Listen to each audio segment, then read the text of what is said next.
Check. Yeah, init. Pasok. Nakakapasok, mainit.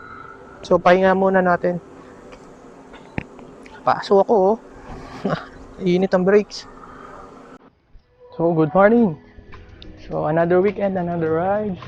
Nandito tayo ngayon sa may Brentwood. Ito yung entrance ng Brentwood subdivision. At pupunta tayo ngayon sa Atimonan, sa Bitukang Manok.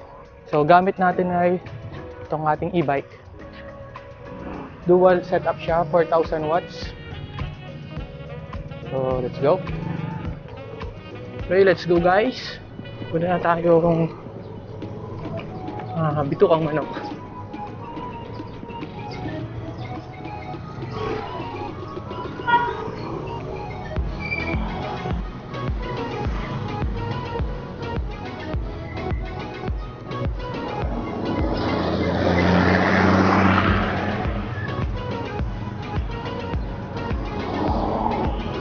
Dami sasakyan. Itong daan na to, ito yung papuntang Bicol. Dito tayo pupunta. Dito rin yung papuntang Atimonan Zigzag. O yung mas kilala bilang Bitukang Manok. Let's go!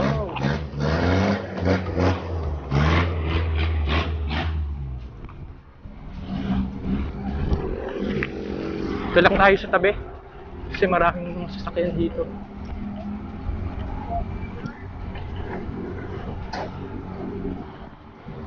Tingnan natin kung may maaabutan tayong mga cyclist, bikers sa daan na to. Kasi may nakita ko kanina ang grupo na papunta rito. Ewan kung diretso sila Bitukang Manok. Sarap mag-rides, malamig. Kung mapapansin nyo pala, nagpe-pedal ako ngayon. Bali kung mapapanood nyo yung last video ko na ayaw ko dun sa pedal assist sensor kasi nga ano siya, biglaan yung bigay ng power niya eh. Hindi mo siya control kumpara dito sa throttle. Pag throttle gamit mo, mas makokontrol mo kung gaano lang yung ilan lang porsyento ibibigay mo na assist o yung power sa motor. Sa pedal assist kasi biglaan siya eh. So bali, ngayon may binago ako sa setup.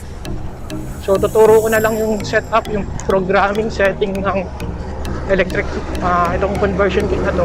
Tuturo ko na lang siya sa next videos. So bali ngayon, ang gagamit ko na yung pedal assist na saktong-sakto lang. Hindi siya yung bigay todo na hindi mo naman kailangan ganun kalakas. Binibigay niya agad. So, nasasayang lang yung kuryente o yung battery.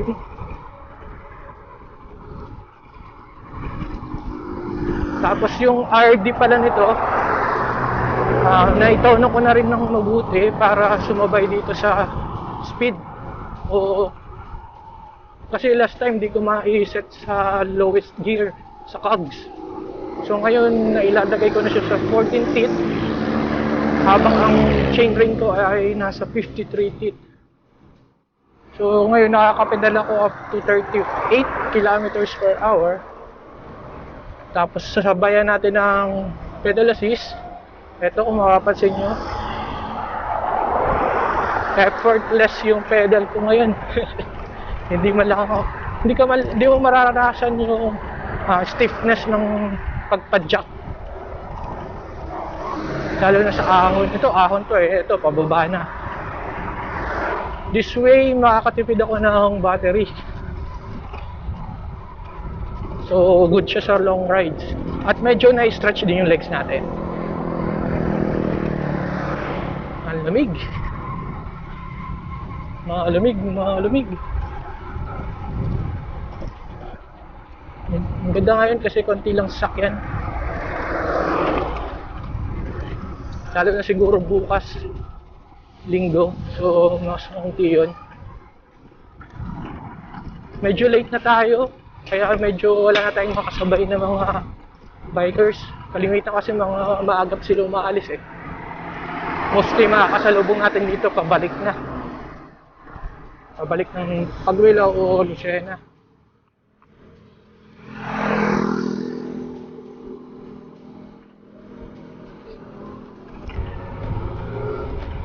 Montage na lang natin to hanggang sa paahan ng zigzag. Let's go!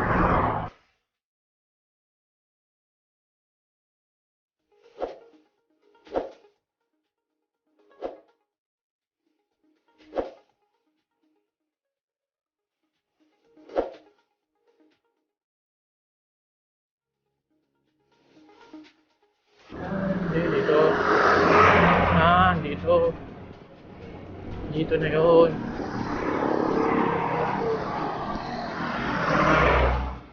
Marami dito ng stickers. Madami rin riders. Ito yung paahan ng Bitukang Manok.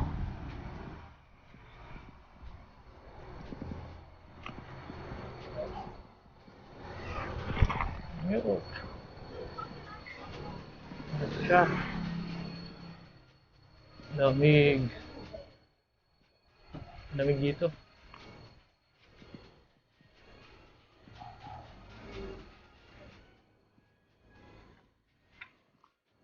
So 14 kilometers tayo dito sa baba. Then siguro mga 1 kilometer o 2 kilometers paakyat sa taas. So tara.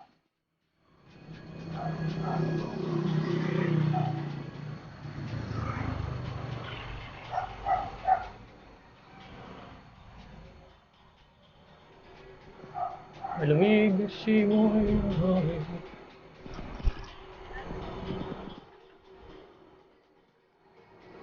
Malamig si Moy. Ito, isang ahon na malupit. Ahon na malupit. Hirap yata ang battery dito. Hirap ahonin ito. Yeah. Hirap nito sa pagpepedal. Super ahon.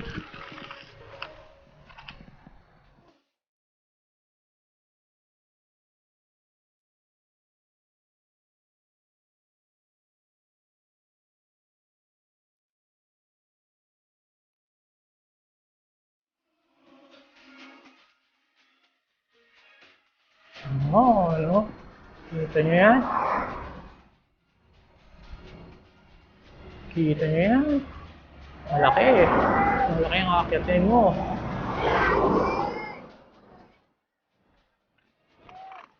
See? Try natin mag-picture.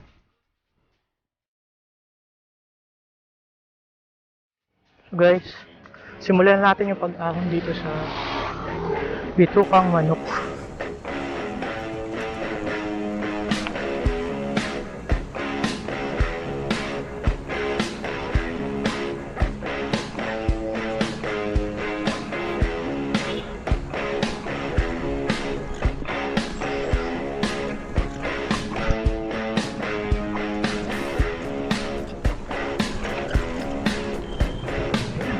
Kaya ng 4,000 watts dual hub.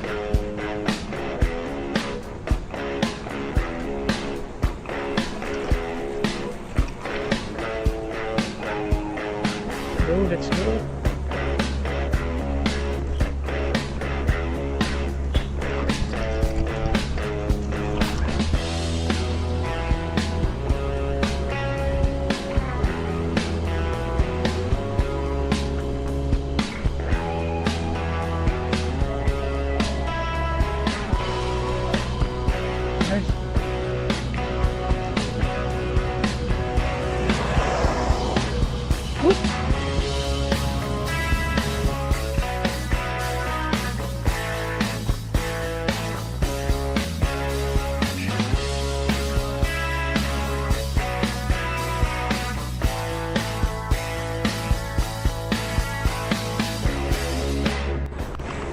Okay guys, diretso tayo dun sa may Atimonan Park.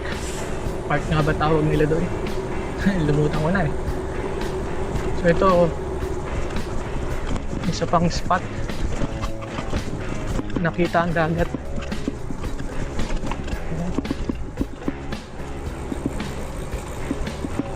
Dito pa tayo.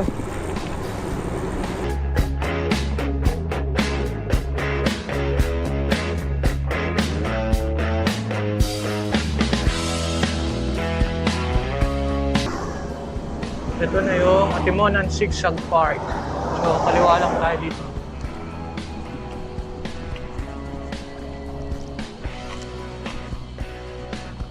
Tingnan natin, may mga tambay din dito eh.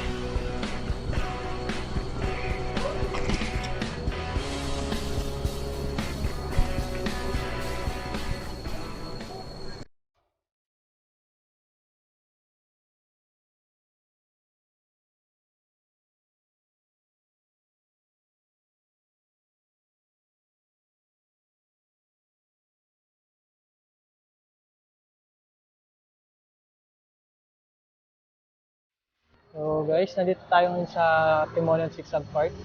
Pahinga lang tayo ng konti bago tayo umuwi.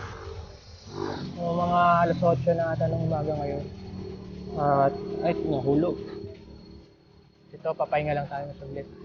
So kung mapapansin nyo kanina doon sa video na pag-akyat ko dito, matarik siya. Pero kaya naman itong dual hub. 4,000 watts. Bali, nanggaling na rin kami dito ng mga kasama kong scootero. So, electric scooter ang gamit ko. Sira lang yung video, so kaya hindi na-upload. Bali, ano siya eh, 2,400 watts. Kinaya naman. So, what more pa tong 4,000 watts. So, ayun. Pahinga lang tayo saglit. Bali, yung travel natin ay nasa 15 kilometers. O 16. Sabihin natin 16 mula doon sa bahay, sa Pagbilao. Pupunta dito sa Atimonan. At yung nakaing battery is malaki kasi umahon tayo. Almost 40% yung nawala sa atin simula doon. So, ayun. So, balik na tayo guys. Uwi na tayo ng Pagbilao. Let's go.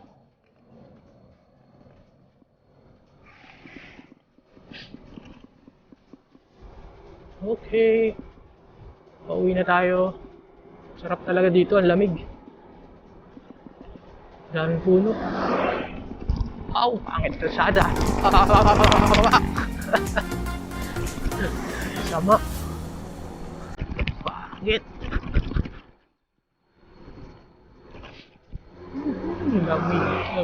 Lamig.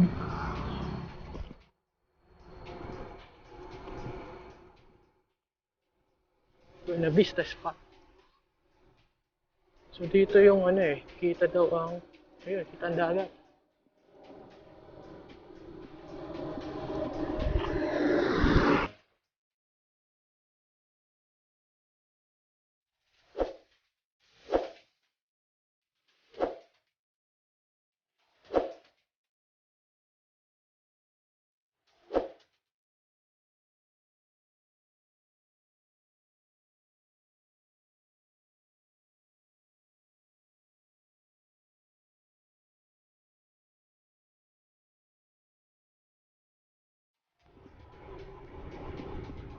Pababa, mabilis. Slow down lang.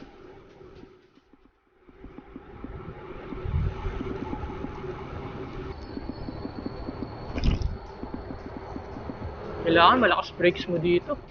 Lalo na kung gantong e-bike na. Woo!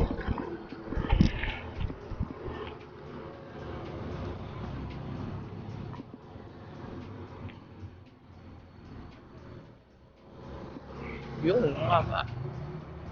Kailangan malakas ang brakes mo dito sa pababa. Kasi ang bigat din ng e-bike eh. Dapat mga hydraulic talaga ang gagamitin ng brakes.